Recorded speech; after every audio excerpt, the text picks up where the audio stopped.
자, 계속해서 31회 부동산 세법 관련한 쟁점들 보겠습니다. 세법이 이제 30회 때 너무 난이도가 높았었고요.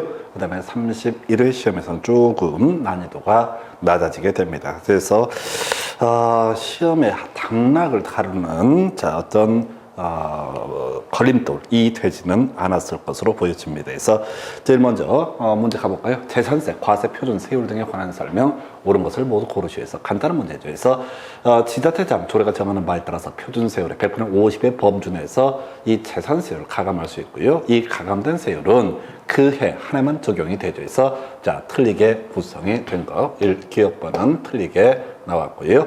자, 그래서 두 번째 지문. 법령이 정한 고급 오락장용 토지의 표준세율 1000분의 40이다 해서 요거 옳게 이제 구성이 되는 거죠. 그래서 장 시리즈라고 해서 우리가 고급 오락장용 토지, 골프 장용 토지, 그 다음에 고급 오락장용 건축물, 골프 장용 건축물 별장이라고 하는 것은 표준세율 1000분의 40에서 니은범 옳고요.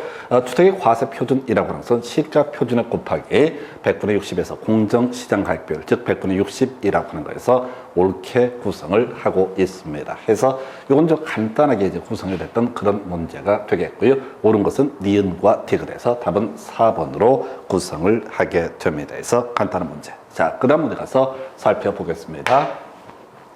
지방세법상 재산세, 과세 대상 및 납세 의무자 등에 관한 설명, 옳은 것을 고르시오라고 해서 자, 1번 신탁법 따른 신탁 재산에 속하는 종합합산 과세 대상 토지라고 하는 것은 수탁자의 고유세 재산에 속하는 토지와 합산하지 아니한다라고 해서 자, 이거 1번을 답으로 뽑았어요. 조금 이제 어려울 수 있는데 우리가 이제 이건 신탁의 개념을 알고 가야 되죠. 그래서 수탁자, 남의 재산을 맡아두고 있는 사람, 소유권 이전기 등의 형식을 통해서 형식적 수유자가 되는 사람이 수탁자가 되게 됩니다. 그래서 이 수탁자의 재산이 있고요.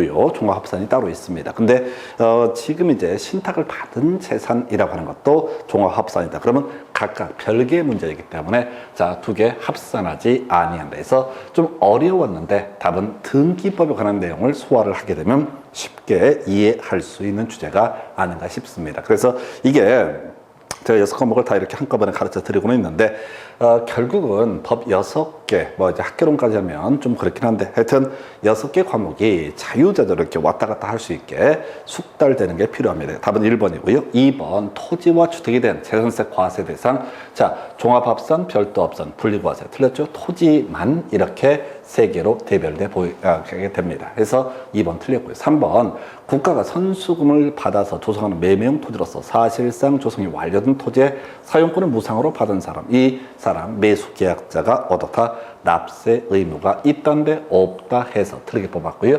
4번 지문, 못 손댈 지문 10배인데 20배라고 틀리게 뽑았고요.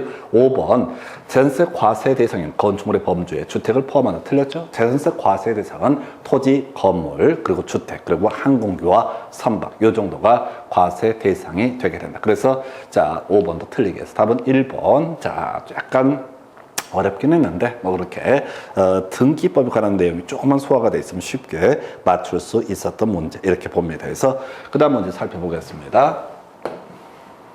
자, 지방세법상 재산세, 부과, 징수 등에 관한 설명, 옳은 것은 모두 몇 개인가 해서 재산세 과세 표준이라고 하는 과세 기준이라고 하는 거 매년 6월 1일로 한다 해서 간단한 질문. 두 번째, 토지분 재산세 납기라고 하는 거 틀렸죠. 그래서 우리가 토지와 건물 갈 때 건물이 먼저 보이니까 건물분 재산세가 매년 7월 16일부터 7월 31일까지고 그 다음에 토지분 재산세라고 하면 밑에 있으니까 뒤에 있죠. 9월 16일부터 9월 30일까지 해서 두 번째 항목 틀리게, 니은은 틀리게 구성되고요. 자, 그 다음에 지자체장 재산세 납부할 세액이 500 이하인 경우, 자, 250을 초과하는 그 금액에 한해서 2개월 범주 내에서 분납해 할 수 있다. 옳은 표현, 뭐 큰 어려움이 없었고요. 그 다음에 이제 재산세 관할 지자체장이 세액을 산정해서 자, 함정파서 보통 징수의 방법으로 부과 징수하게 된다라고 해서 이 보통 징수라는 것은 과세관청에서 납세 의무자에게 세금 얼마 내라라고 통보해 주는 것. 그 다음에 이제 또 하나 이슈가 될 만한 게 신고납부죠. 취득세라든가 양도소득세, 등록면허세처럼 납세 의무자가 알아서 신고하고 납부하는 방식. 이래서 재산세는 보통 징수에서 이 특별징수는 뒤에서 용어의 정의 파트에서 또 한 번 문제 구성을 하게 되는데, 이 특별 징수라고 하는 것은 보통 징수에 대응해서 과세관청에서 직접 세금을 뜯어내는 것이 아니라, 자, 누구 세금을 쉽게 받을 수 있는 사람, 그 사람을 통해서 세금을 뜯어내는 방식을 특별 징수라고 부르게 됩니다. 그래서 요건 이제 차근차근 천천히 가시게 되면 첫 번째 항목 옳고, 세 번째 항목 옳고 해서 2개 이렇게 가게 됩니다. 그래서 하여튼 요 정도의 문제는 뭐 조금 부담스럽긴 해도 자유자재로 풀 수가 있어야겠습니다. 그래서 요 정도 살펴봐야겠고요. 자, 그다음 문제, 양도소득세 문제가. 자, 계속해서 양도소득세 관련한 문제 한번 보겠습니다. 조금 난이도가 어려웠던 문제죠. 그래서 소득세법상 거주자의 국내자산 양도소득세 계산 등에 관한 설명, 옳은 것은 해서, 자, 1번 부동산에 관한 권리 양도로 발생한 양도차손이라고 하는 거, 토지 양도에서 발생하는 양도소득 금액에서 공제할 수 없다라고 해서, 자, 틀리게 구성이 됐죠. 그래서 이건 알아야 되지. 우리가 이제 부동산 등하고 주식 등으로 2개를 크게 나눠서 양도소득세 과세 객체가 되게 되죠. 그래서 이 부동산 등끼리는 통산하게 될 것이고요, 주식 등끼리도 통산을 하게 됩니다. 그래서 부동산 등의 범주에는 토지, 건물 같은 부동산뿐만 아니라 부동산에 관한 권리라고 하는 것도 이슈가 될 수 있습니다. 그 외 회원권 이런 것들도 문제가 될 수가 있겠죠. 그래서 이 부동산에 관한 권리 양도로 발생하는 양도차손이라고 하는 것이 있다라고 했을 때, 이때는 부동산 등의 범주에 속하는 토지의 양도에서 발생한 양도소득 금액에서 당연히 공제할 수 있다. 이건 이제 자주 나왔던 주제 중에 하나에서 1번 질문 틀리게 구성을 했고요. 그 다음에 이제 필요경비 얘기가 몇 개가 나와 있습니다. 그래서 필요경비 관련해서, 자, 우리가 이제 필요경비 관련해서 공부했던 주제는 사실은 지산증 이렇게 봤었죠. 그래서 실질 거래 가액에 따라서 양도 차익을 계산함에 있어서 지연이라든가 한번 이미 산입이 됐던 거, 그리고 또 하나 증명 서류가 없는 것 등은 필요경비에 산입하지 아니한다, 이렇게 설명을 드렸습니다. 그래서 자, 먼저 필요경비에 산입하지 아니한다 앞에 뭐 있어야 돼? 지산증이라고 하는 거 있어야 되죠. 그래서 사실 약간 다른 얘기긴 한데, 그래서 2번 질문은 틀리게 되는 거죠. 그래서 양도일로부터 소급해서 5년 이내 배우자 직계 존비속으로부터 증여를 받은 토지를 양도하게 되면, 자, 증여를 받은 사람이 양도소득세 납부할 의무가 있습니다. 근데 증여를 받을 때, 자, 증여세라는 것을 냈다라고 한다면 그때는 필요경비에 산입을 해주게 됩니다. 그래서 자, 그래서 2번 틀렸고요. 좀 오래전에 나왔던 주제고요. 그 다음에 3번 질문 겁나 길어 해서 이미 사업소득 금액 계산 시 필요경비로 한번 산입을 했던 것은 어떻다? 당연히 필요경비에 더 이상 포함을 시키지 않는다, 이런 식의 취지에서 질문 겁나 길어가지고 거의 풀기 어려웠던 질문. 4번 질문 가서 볼까요? 자, 특수관계인에게 증여자산에 대해서 증여자인 거주자에게 양도소득세가 과세가 되는 경우 수증자 받은 사람이 낸 증여세 상대금은 공제할 필요경비에 산입하는 말이 안 되지. 그래서 자, 우리가 주로 공부했던 게 부담부 증여죠. 그래서 갑소유 X 부동산에 대해서 을한테 1,000만 원 빌리고요, 저당권을 설정을 했다. 이 자산의 가치는 뭐 예를 들어서 1억이다라고 한번 해보겠습니다. 이것을 저당권을 정리를 안 하고 병이라는 사람에게 자, 부담부 증여가 이루어지게 된다. 그러면 이제 1,000만 원 부분 채무액의 상당한 부분은 양도로 보아서 양도소득세를 내야 될 겁니다. 자, 그런데 문제는 이 양도소득세 관련해서 자, 차익 등을 계산해 감에 있어서 지금 수증자가 부담한 의자, 이 병의자이라는 사람은 자, 지금 1,000만 원 부분은 유상승계취득이 되게 될 테고요, 9천만 원 부분은 무상승계취득, 증여를 받는 거죠. 그래서 그럼 증여세를 내게 되게, 취득세 외에 증여세도 내게 될 텐데, 이 부분을 왜 여기 양도차익 계산할 때 보자 필요경비에 산입을 하겠습니까? 그래서 이게 틀렸고요. 그 다음에 5번 질문을 답으로 구성을 했었는데, 자, 소위 부당행위 계산 부인이라고 해서, 자, 복잡한 건 자 22인가 한번 구성되고 안 나오고, 그동안 주로 나왔던 것이 이거 있었죠. 시가 기준 거래가액이 5% 이상 차이가 나게 되면 시가를 거래가액으로 보게 된다. 그 외에 자, 시가와 거래가액의 차익이 3억 이상이 되게 되면 시가를 거래가액으로 보게 됩니다. 그래서 이 차익이 5억이라고 돼 있죠. 그러면 이때는 바로 시가에 의해서 계산은 3억 이상에 해당이 되니까, 그래서 이건 좀 어려웠던 문제로 평가할 수 있겠습니다. 그래서 답은 5번으로 구성을 하게 될 것이고요. 다음 문제 가서 확인해 보겠습니다. 자, 소득세법상 거주자의 양도소득과 관련된 다음 자료에 의한 양도소득세 감면액은 이렇게 되어 있습니다. 그래서 이런 문제 못 풀어요. 그래서 매년 세법에서 우리가 16문제 중에서 한 두세 문제 아주 죽이는 문제 구성합니다. 그래서 우리가 양도소득세 계산 방법까지 물어보면 이건 못 풉니다. 우리가 외우는 것은 양도 차익 계산하는 방법, 그 다음에 차금과니까 양도소득 금액 계산하는 것, 그 다음에 세 번째 과세 표준 계산하는 것, 딱 여기까지. 그래서 장기보유 특별공제라든가 기본 공제까지만 우리가 공부를 해요. 그 다음에 마지막 출제되고 준비할 수 있는 것이 일정한 경우 양도소득 세율이라고 하는 것, 토지 건물 얘기하고요, 주택 관련해서만 외우게 됩니다. 그럼 그 다음 단계를 물어보는 거예요. 이런 문제는 풀 수가 없어요. 답은 1번으로 제시가 됐는데 이런 거 애쓰지 마십시오. 그래서 이런 문제는 아예 죽으라고 내는 문제 중에 하나가 된다 해서 답은 1번. 그 전에도 한 번도 안 나왔어. 그리고 앞으로 똑같은 문제를 내더라도 숫자 바꿔치기 되면 거의 풀 수가 없는 문제가 됩니다. 그래서 답은 1번인데 의미 없고요. 그 다음 문제 가서 보겠습니다.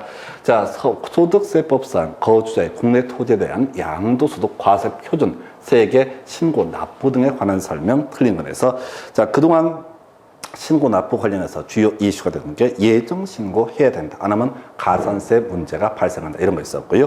그 다음에 확정 신고, 예정 신고 얘기를 했을 때는 확정 신고 하지 않아도 되는데 2번 이상 거래 이루어지고 합산이 제대로 안 돼 있으면 확정 신고도 해야 된다. 그리고 이제 출제 포인트가 분납이라고 하는 거. 이렇게 이제 공부를 해왔어요. 근데 이번 문제는 약간 특이한 걸 구성을 했어. 그래서 자, 부담부 증여에 있어서 채무액에 상당하는 부분으로서 양도로 보는 경우. 우리 아까 저당권 설정한 다음에 그 말소 안 하고 자, 증여한 케이스입니다. 그때 양도일이 속한 달의 말일부터 3개월 내에 자, 신고를 해야 된다 해서 이걸 우리가 예정신고해서 일반적인 경우 2년 되게 될 테고요. 그래서 부담부 증여는 3년이라고 하는 거 이렇게 가게 되는데 이런 것들은 중요한 쟁점이 아니라고 그랬어. 2번 지문요. 예정신고 납부를 하는 경우 이 산출세액에서 감면세액을 빼고요. 혹시 수시 부과세액이 있을 때는 이를 공제하지 아니한 세액을 납부한다. 요걸 지금 틀리게 구성을 했습니다. 그래서 약간 새롭게 나온 주제인데요. 자, 일단 얘는 좀 유보해 두시고요. 자, 예정신고 때 납부할 세액이 2천만 원을 초과할 때, 자, 이때는 1,000만 원 초과, 2천만 원 이하가 되면 1,000만 원을 초과하는 금액 분납할 수 있고요. 2천만 원 초과하면 납부할 세액의 50%까지 분납할 수 있다. 이건 이제 무난한 지문.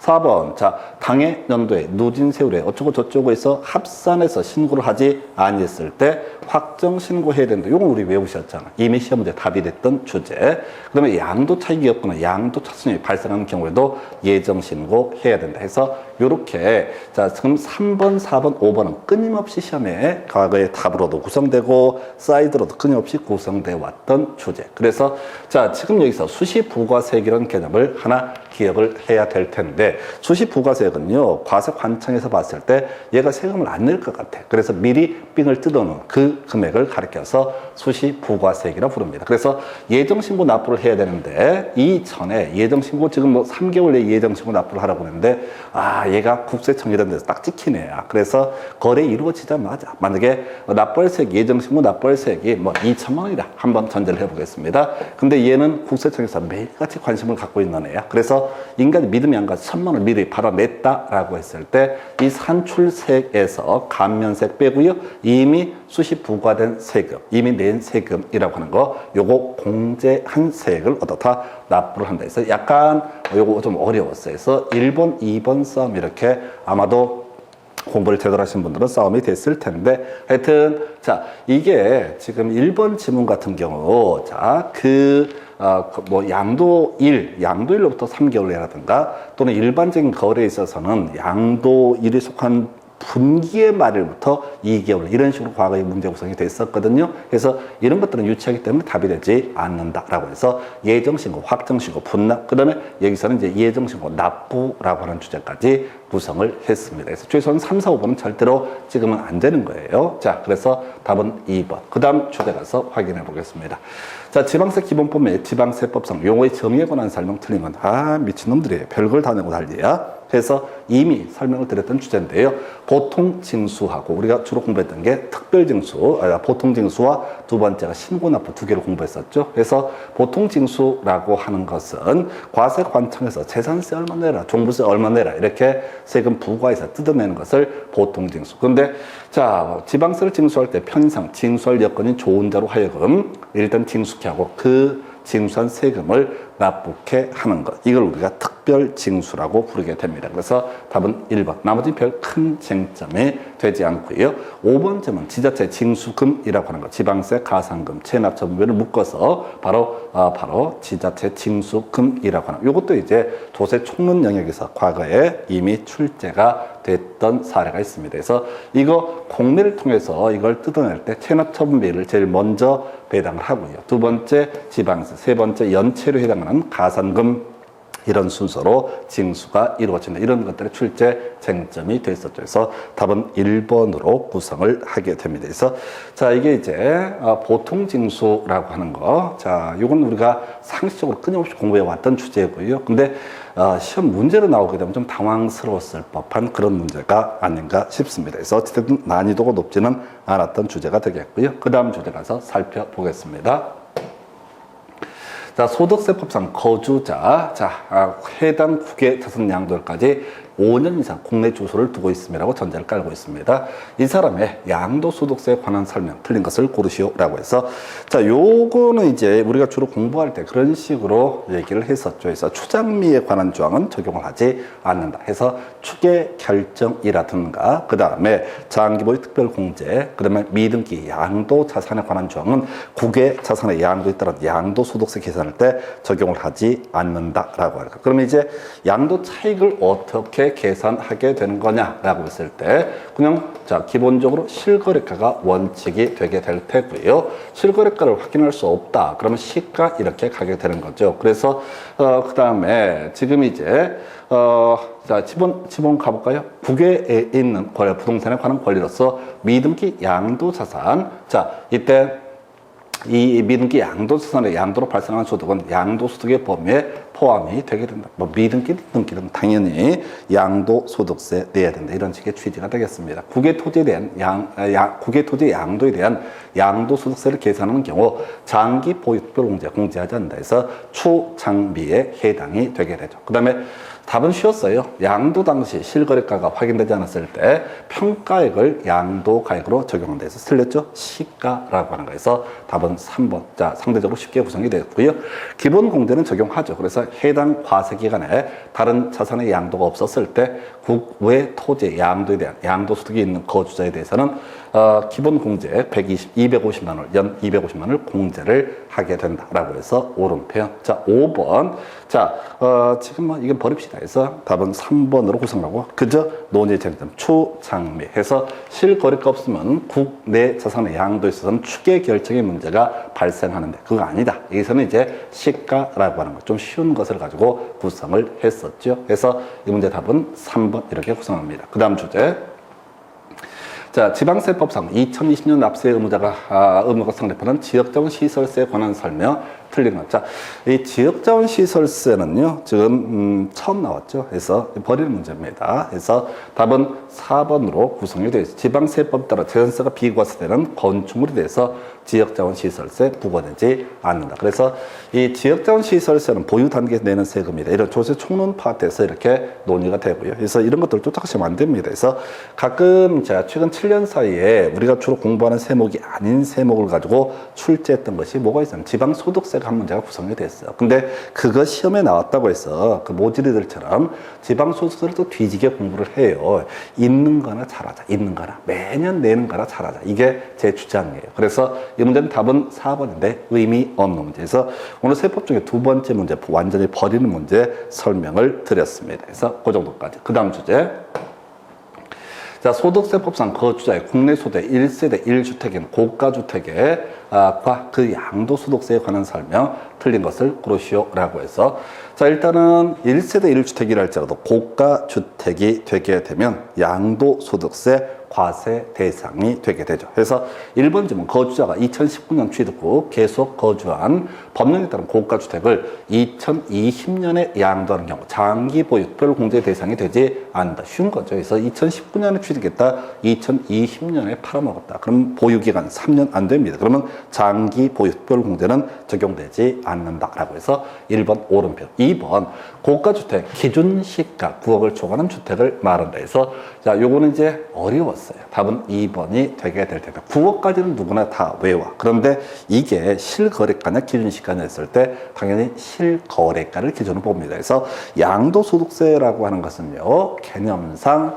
실제 우리가 양도 차익을 계산할 때 실거래가를 기준으로 판단함이 원칙이죠. 물론 예외적으로 추계 결정에서 매감기와 매감 환기의 문제는 발생이 되긴 하지만은 자, 그래서 자, 답은 2번. 자, 3번, 4번 더럽게 어려워요. 그래서 이런 것들은 자, 제가 장기 보유 특별 공제액이라든가 또는 양도 차익 관련해서 공식이 있어요. 근데 그 공식 버리자고 그랬습니다. 그래서 3번, 4번 버리고 가는 겁니다. 쉽게 가셔야 돼. 그 다음에 5번은 한번 답이 됐었고, 꾸준히 나온 얘기죠. 다가구 주택을 통매매로 하게 된다. 하나의 매매 단위로 양도하게 되면 그 전체를 하나의 주택으로 모아서 고가주택 여부를 판단한다 해서 자, 해서 역시 5번 지문 오른편 되겠습니다. 그래서 이 문제는 1번하고 5번만 기존에 쭉 다뤄져 왔던 주제가 될 테고, 자, 2번, 3번, 4번 해서 숫자 맞기 때문에 거의 2번이 아닌 죄 없는 3번, 4번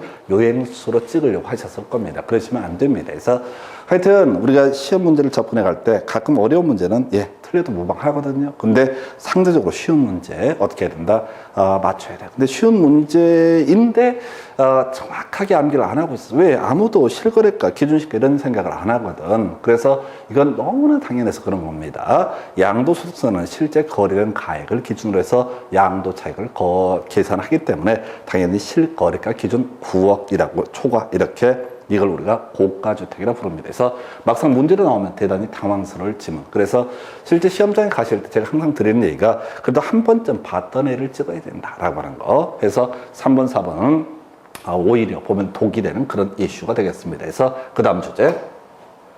자, 지방세법상 부동산 등기에 관한 등록면허세 표준세율 틀리는 것. 자, 요 문제도 절대 틀리면 안 되죠. 그래서 우리가 주요한 것들 보면 소유권 보존 등기, 그다음에 상속에 따른 소유권 이전 등기, 1000분의 8이라고 하는 거. 이거 뭐라고 그랬어? 팔자 좋다라고 해서 와, 뭔지는 모르지만 태어날 때부터 누가 돌아가시니까 이거 내 거 되잖아. 이게 팔자 좋은 거예요. 상속받는 거. 그래서 자, 어떤 이유로 소유권 상속이나 소유권 이전 등기하기는 3분의 8. 그 다음에 이제 소유권 보존 등기. 우리 앞에서 등기부 공부하실 때 등기 원인, 연 원리를 기록하지 아니한다. 이런 거 있었잖아요. 왜 이게 내 거냐? 없어, 이유가. 그래서 팔자 좋은 거예요. 그래서 1000분의 8. 그 다음에 이제 지역권은 요거 강조드렸었는데 요역지 가액의 1000분의 2. 지상권은요, 부동산 가액의 1000분의 2. 전세권은 전세금의 1000분의 2. 그 다음에 임차권이라고 하는 것은 차임의 월 임대차 금액의 1000분의 2. 그 다음에 저당권은 채권 금액의 1000분의 2라고 하는 여기까지 우리가 주로 공부하는 물권법에서 공부하는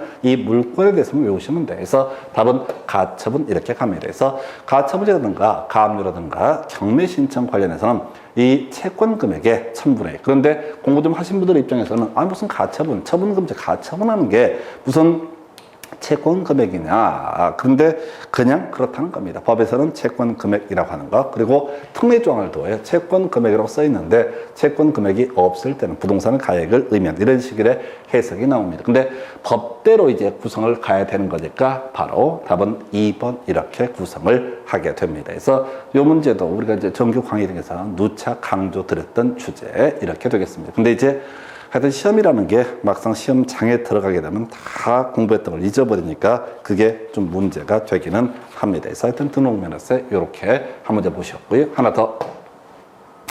자, 등록면허세 관한 설명 옳은 것은 해서 자, 30일 했던 등록면허세가 두 문제가 구성이 됐네요. 그래서 지자체장 등록면허세의 세율 표준 세율의 100분의 50 범위에서 가감할 수 있다. 우리 재산세 문제도 있었죠. 50 범위에서 가감할 수 있고 재산세에서만 그 연도에만 적용한다. 이런 주제가 있었고요. 자, 그 다음에 이제 키워드가 해야 되지. 과세 표준이라고 하는 것이 나와 있죠. 그래서 변경 후 가액, 변경된 가액을 어떻다 등록 면허세 과세 표준으로 삼는다. 변경 전 가액에서 틀리게 구성이 되어 있었고요.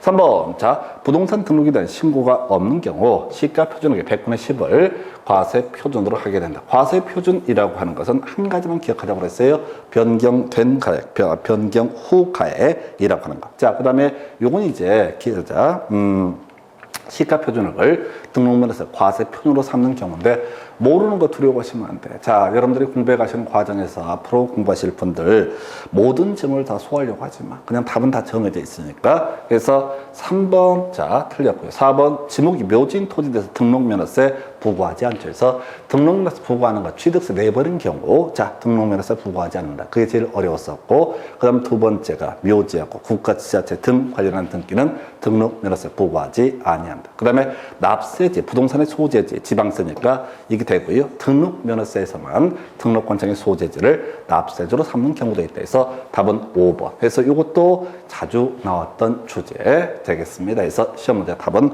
5번 이렇게 정의를 하게 됩니다. 자, 그 다음 문제 취득세에 관한 설명 옳은 것을 고르시오 라고 해서 자, 취득세 부과한다 라고 하는 키워드 나와 있죠. 그래서 자, 우리가 취득세 비과세 대상, 과세 대상 등 논함에 있어서 국가나 외국 정부의 취득에 대해서는 어떻다? 취득세 당연히 부과하지 않습니다. 국가가 취득했는데 취득세에 뜯어서 뭐 하겠습니까? 그래서 1번 틀렸고요. 2번 지목 변경에 따른 토지 취득이라고 하는 거, 자, 빠른 날이 되는 건데 이거 따져 물으실 필요가 없습니다. 그래서 자, 제가 그런 얘기를 했었죠. 자, 취득 시기에 관해서는 지금 29회, 30회 연속 나오는데 비우자. 아예 버리고 가자. 어차피 너무 복잡스럽게 외울 수가 없다. 답이 그걸 뽑아버리면 그냥 찍어서 맞추는 건 별개의 문제로 그냥 버리고 가자. 왜? 취득세 유일하게 제가 하나 버리자는 게 취득 시기예요. 3번째는요. 국가가 취득세 과세에 대해서 물건을 매각하게 되면 자, 매각일로부터 60일 내 지자체장에게 신고해야 된다 해서 자, 우리가 이제 국외 판법 공검이라고 해서 국가 지자체로부터 취득이라든가 외국에서 수입에 따른 취득, 그 다음에 판결, 그 다음에 법인의 증명 서류라든가 그 다음에 국외 판법이라고 하는 거 있었고요. 그 다음에 뭐가 있었지? 갑자기 생각이 안 난다. 자, 국외 그 다음에 판결문, 법인의 장부라고, 법인 장부죠. 그 다음에 공이라고 하는 거, 공매했었죠. 그 다음에 검증이라고 해서 국외 판법 공검에 해당되면 사실상 취득계획을 취득세 과세 표준으로 삼게 될 것이고, 그때 판이 보부 할비라고 하는 것은 사실상 취득계획 범죄에 포함시키지 아니한다. 이런 식으로 설명을 드렸어요. 그래서 자, 요거 이제 30일 냅니다. 근데 전혀 모를 지문이야. 왜? 단군이 나름대로 한 번도 안 나왔던 지문이니까 해서 버리실 거. 그 다음에 이제 법인 안자가 건축물을 건축해서 취득하는 경우 취득가격 중 100분의 90 이상의 법인 장부에 따라 입증되는 경우 그 취득가격을 과세 표준으로 한다 해서 숫자 틀렸고요. 저랑 공부하신 분들은 자, 2번, 3번, 4번을 뭔 소리인지 감이 안 잡히게 말씀을 드렸습니다. 모를 얘기다. 답이 아니다. 답이 아니다. 답이 아니다. 자, 그래서 답이 5번. 이거 겁나 쉽잖아. 취득세 비과세 대상에서 자, 제2호 이런 거 있었나요? 해서 제외, 대수선 제외할 때 제외 들어갔으면 됐고, 그 다음에 이전 이런 거 들어갔었죠. 그 다음에 그 다음에 50만 원 이하의 취득에 대해서는 취득세 비과세 대상. 우리가 외울 것들은 제2호가 중심이 되게 되죠. 그래서 자, 이게 이제 50만 원 이하의 취득에 대해서는 취득세 비과세 대상이 된다. 이 질문은 제가 그 마지막 예상 문제 할 때 이걸 집어넣었던 사례가 있는데, 토지를 취득한 자가 취득한 날로부터 1년 내 그의 인접한 토지를 취득했을 때 그 전후의 취득에 관해서는 한 건의 토지 취득으로 모아서 취득세 면세점을 적용한다 해서 이 땅을 2개, 3개로 쪼개서 거래하는 경우를 막기 위해서 이런 조항을 두고 있습니다. 그래서 하여튼 이건 좀 밋밋했던 주제. 그러나 2번, 3번, 4번이 그동안 한 번도 거의 시험 지문에 구성이 되지 않았던 사례. 그래서 여러분들이 아무리 공부를 뒤지게 하더라도 시험장 가시게 되면 생판 모를 얘기들이 부지기수로 깔려서 나오게 됩니다. 방법은요, 예, 법조문을 다 외워가지고 어떻게 한다? 모든 지문을 다 소화한다. 예, 중개사 시험 준비하는 분 중에서 그럴 능력 있는 분, 대한민국 0.001%도 안 됩니다. 그래서 공부 좀 한다고 뒤지게 이제 몇 년이 뭐야. 이것만 가지고 지금 7년, 8년 동안 제가 연구를 하고 있는데, 저 같은 사람이 봐도 직업적으로 저처럼 오래 공부한 사람은 없을 거예요, 전 과목을. 근데, 이게 볼 때마다 새로워. 그럼 어떻게 해야 돼? 새로운 것들을 앞으로 계속 나온다는 걸 인정을 해야 돼. 그 대신 답이 될 만한 주제 또는 기초적인 개념이 되는 것들이 뭐냐, 요걸 찾아가셔야 돼. 어떻게든 합격을 하고 싶다. 그럼 24시간 뒤지게 공부를 하던가. 근데 그 전에 시험 보러 가기 전에 먼저 뒤져버릴 테니까 방법이 뭐가 돼? 답이 될 만한 주제 또는 기초적인 개념이 되는 것들을 정확하게 외우는 게, 그게 시험 문제 잘 푸는 방법입니다. 그래서 이 문제 답은 5번. 난이도 되게 낮았던 주제입니다. 그래서 이걸 다 알려고 하면 너무 내용이 어려워져요. 자, 그래서 이런 지문들 외울 수 없는 영역은 과감하게 치고 기본만 가지고 가실까. 그 정도까지. 그 다음 주제 가서 보겠습니다.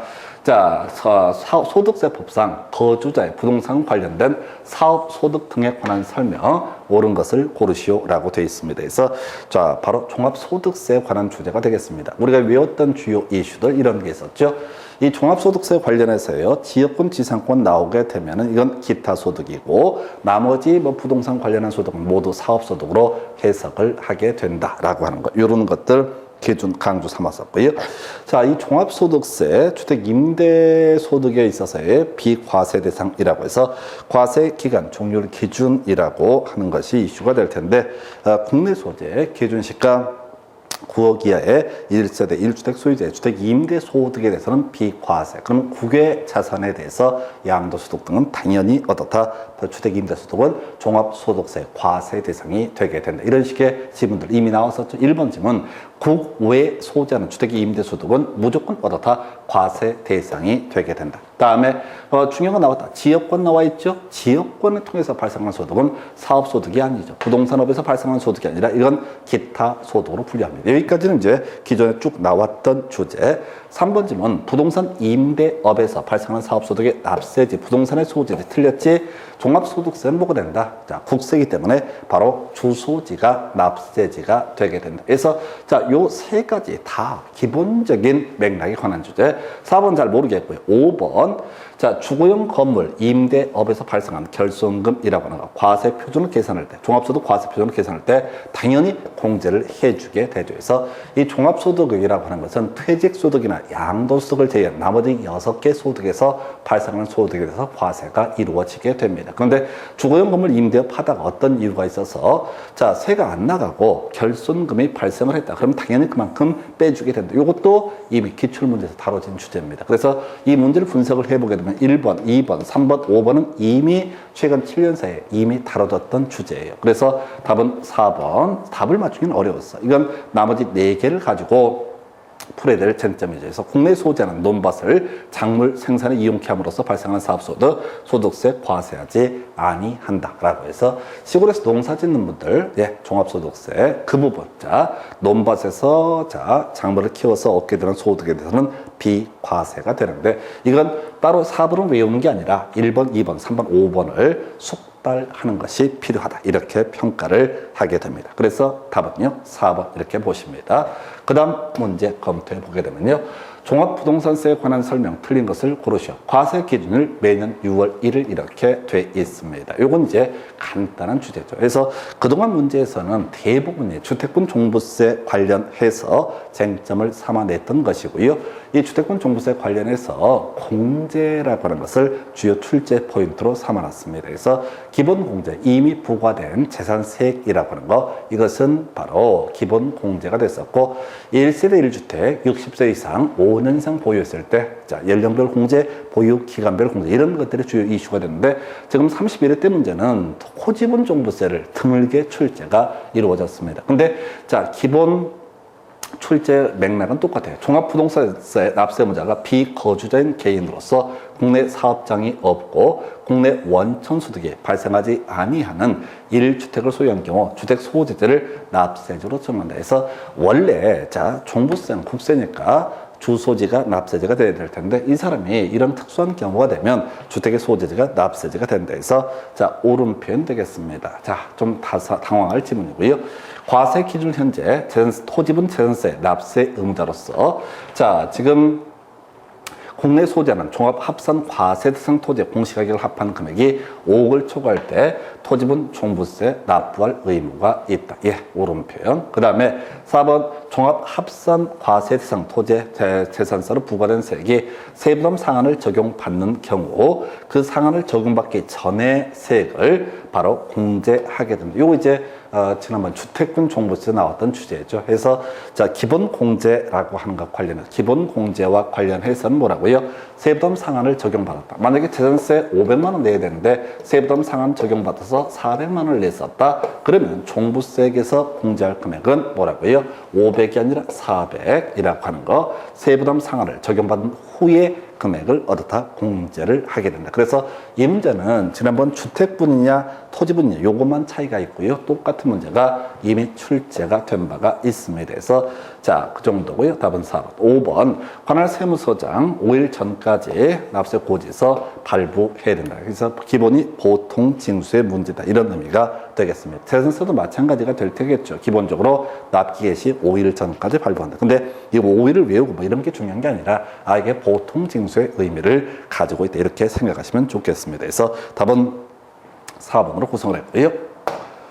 자, 그 다음 문제요. 자, 지방세법상 취득세, 등록면허세, 신고, 납부 등에 관한 설명. 옳은 것은 해서 자, 상속으로 취득세 과세 대상 물건을 취득한 사람, 상속 개시일에 속한 개시일로부터 6개월 이내에 과세 표준과 세액이라는 것을 신고 납부를 해야 된다라고 이렇게 되어 있습니다. 그래서 자, 이건 이제 상속 개시일에 속한 달의 말일부터 6개월 이내 이렇게 가야 돼서 이런 것들은 중요한 쟁점이 아니라고 설명을 드렸습니다. 왜? 이게 이제 원래 60일에 6개월 이렇게 갔을 때 먼저 등기하게 되면은 이전이라도 어떻다 미리 납부를 해야 되는 것이죠. 그게 있기 때문에 얘는 괄호넣기 문제로 한번 나오는 것을 제외하고 숫자 얼핏 보면 옳은 것 같지만은 자, 틀리게 구성이 돼. 왜? 문제에서 옳은 것을 고르시오라고 구성이 됐기 때문에. 2번 질문이요.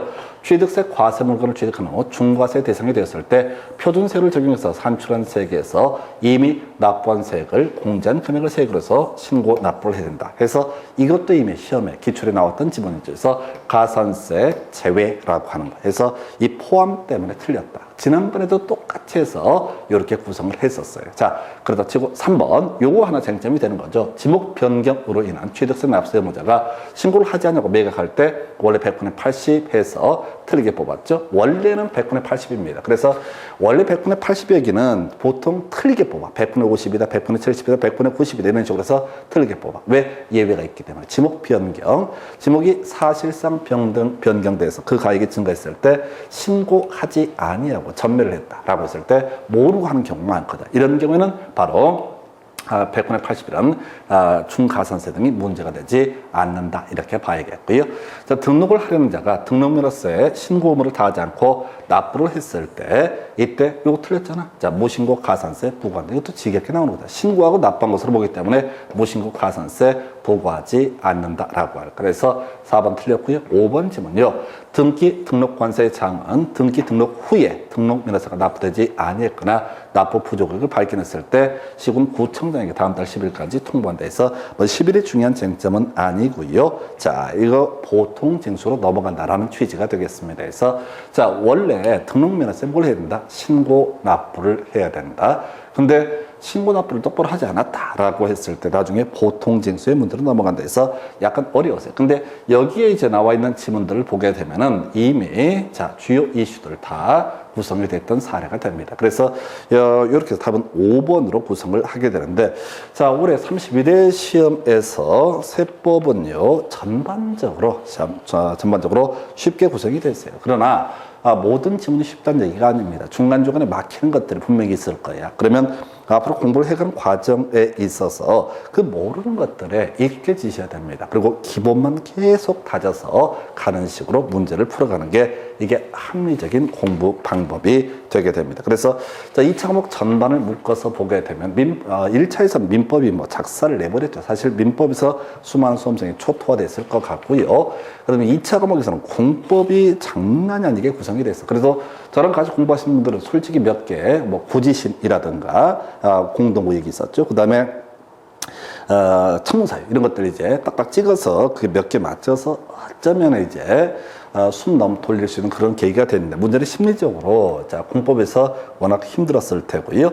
그 다음에 공간정보법이 좀 난이도가 있게 나왔었잖아요. 대신 등기법이 쉬웠단 말이에요. 그 다음에 이제 지금 세법이 또 무난하게 구성이 되겠습니다. 그래서 이렇게 해서 세법에 관한 주제까지 이렇게 정리를 해드렸고요. 결국은 혹시 앞으로 공부를 새롭게 하실 분들 그냥 기초가 되는 개념을 철저하게 소화하는 것, 이게 중심축이 돼야 됩니다. 그러지 않게 되면 수많은 법조문에 치여서 저희가 뭘 외웠는지 뭘 아는지 여기까지도 해석을 하지 못하게 됩니다. 그래서 이렇게 해서 지금 31회 2차 과목 중에서 부동산 세법에 관한 해설 강의 마치도록 하겠습니다. 수고하셨습니다.